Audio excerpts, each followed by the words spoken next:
तो मूवी की कहानी एक काल्पनिक जापानीज राजवंश युग की है जिसे सोतोकू कहा जाता है, जहां पर रेड फेस पॉज की बीमारी दुनिया में फैली हुई है।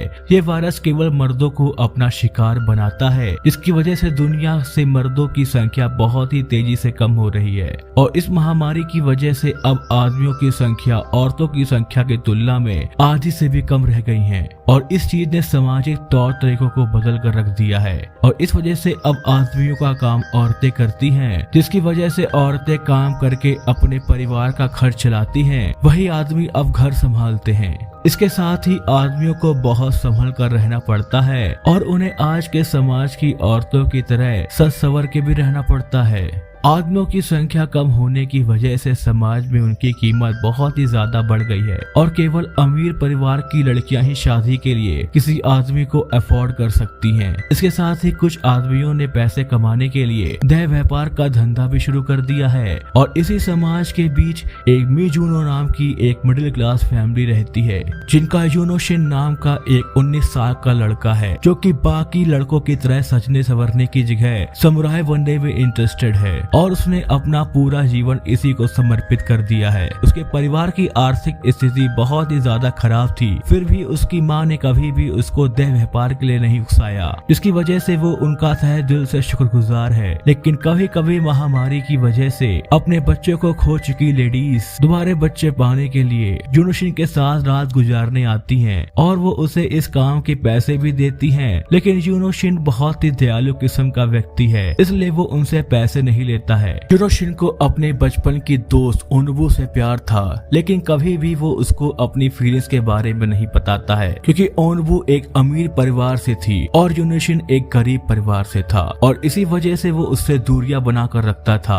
अब जब यूनोशिन के परिवार की आर्थिक स्थिति बहुत ही ज्यादा खराब हो जाती है तो वो खुद को राज दरबार में बेचने का तय करता है, जहाँ पर महारानी शोगुन के गुलाम रहा करते थे जो कि मर्द होते थे। अब यूनोशिन ओनबू को इस बारे में बताता है और उससे अलविदा कहकर वहाँ से चला जाता है। आज यूनोशिन का राज दरबार में पहला दिन था, जहाँ पर उसके मास्टर उसको हर एक जगह के बारे में बता रहे थे। वो बताते हैं कि इस जगह काम करने के कई लेवल्स हैं। सबसे लोवेस्ट लेवल है साफ सफाई का काम करने का। अगर उसका काम अच्छा हुआ तो वो प्रमोट होकर ऊपर के लेवल तक पहुँचेगा, जहाँ उसे महारानी का सेवक बनने का मौका मिलेगा। इसके साथ ही वो उसे बताता है कि इस कैसल में बहुत ही सारे विभाग भी हैं और वो ओकू विभाग में है जिसका काम सेवा करना होता है। तभी वहाँ पर उस कैसल का हेड आता है जिसका की नाम फुजिनामी होता है, जहाँ पर उसका मास्टर बताता है कि केवल फुजिनामी आज तक सबसे टॉप रैंक तक पहुँच पाया है। उसका मास्टर उसे ये भी बताता है कि वो जो कुछ भी ओकू के अंदर सुनेगा या देखेगा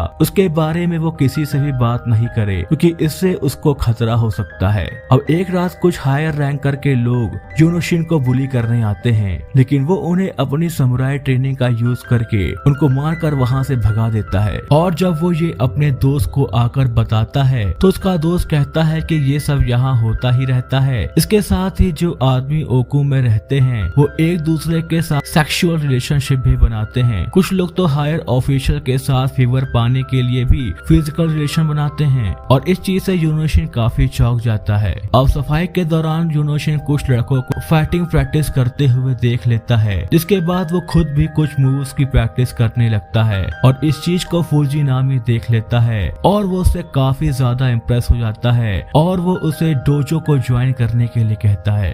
यूनोशिन के लेवल रैंक की वजह से वो डोजो को ज्वाइन नहीं कर सकता था, लेकिन फुजिनामी ने इसके लिए कुछ नियमों को बदल दिया था। अब यूनोशिन वहाँ के सबसे अच्छे वॉरियर तुरुशोको से लड़ता है, जिसको कि वो थोड़ी कोशिश करने के बाद हरा देता है, जिसकी वजह से तुरुशोको बहुत ही ज्यादा दुखी हो जाता है। यूनोशिन अपने दोस्त को यहाँ से निकलने को कहता है। उसका दोस्त उसे बताता है कि यहाँ से बाहर उनकी कोई भी कीमत नहीं है। उसकी एक लड़की से शादी हुई थी, लेकिन उसका डाइवोर्स सिर्फ इस वजह से हो गया था क्योंकि वो अपनी वाइफ को एक बच्चा नहीं दे पाया था। इसी वजह से हमें ओकू में ही रहना होगा।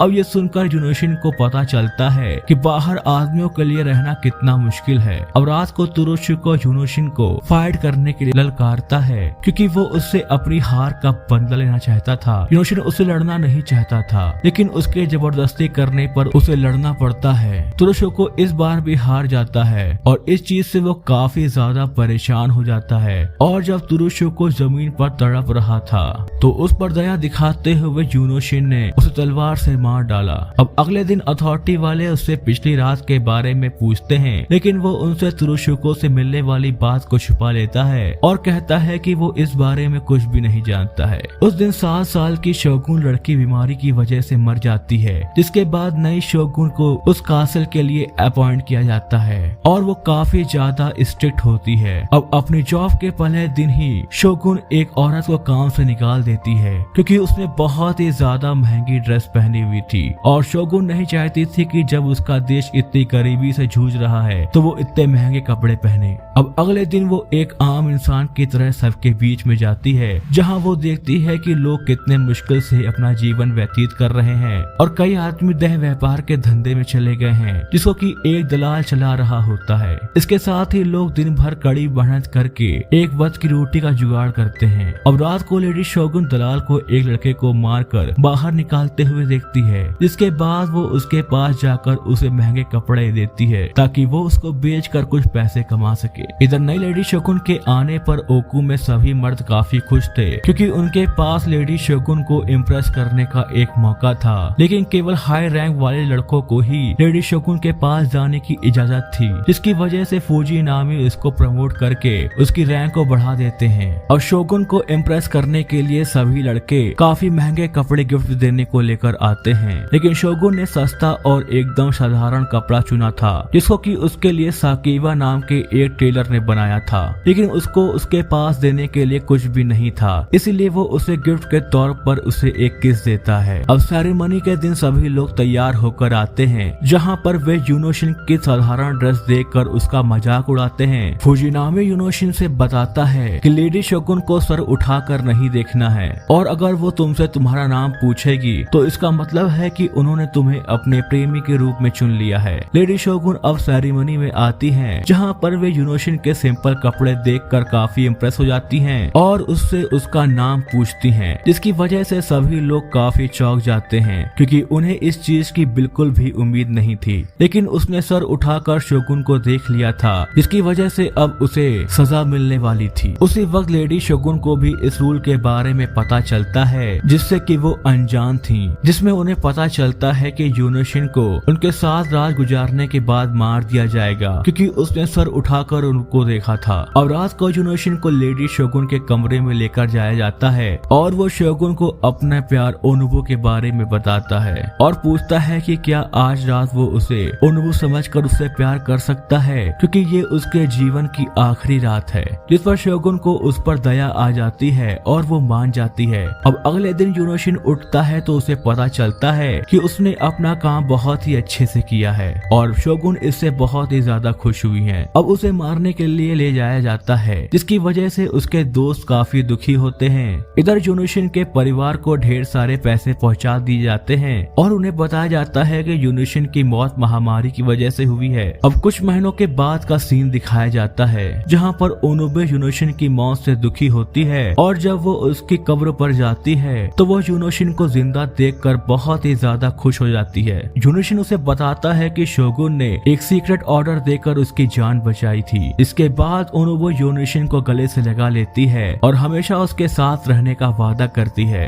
अब मूवी की लास्ट में हमें दिखाया जाता है कि शोगुन ने सभी आदमियों को आजाद कर दिया है और सभी आदमियों को ओगो से बाहर जाकर आजादी के साथ जीवन जीने के लिए कहती हैं और इसके साथ ही उन सभी को फंड्स के द्वारा मदद की घोषणा भी करती हैं, जिससे कि वो अच्छा जीवन जी सकें, जिससे कि हर जेंडर को समाज में समान पद और सम्मान मिल सके। और बूम, कहानी यही खत्म हो जाती है।